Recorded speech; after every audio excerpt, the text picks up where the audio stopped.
اینا بچه‌ها زرشوخ امروز پشرشی نوادیک میشه کندن تشکر دوباره یه روز دیگه بیان اگر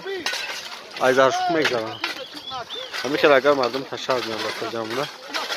شروع که از زرشوخ هم میگذاریم مجبور کنید دست کم لوی میشه یعنی یه رفته میکنه میشه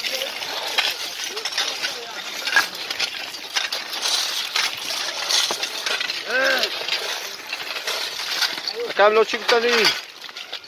چی میگم مردم خداوند خلق انسان رو برای چیه و خوش قوت کرد یعنی او ساق سلامت بخشی و خبرم برسونن همه خگت داریم یعنی اگر از بیانم خیلی کنن شلو کی هم یه هفتن برای میرسونیم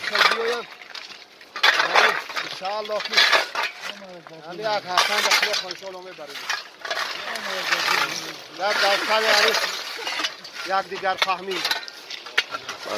یک دیگر فهمی که باشه انشاءالله خور بودیم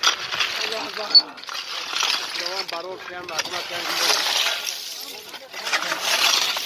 راحتی شده کنم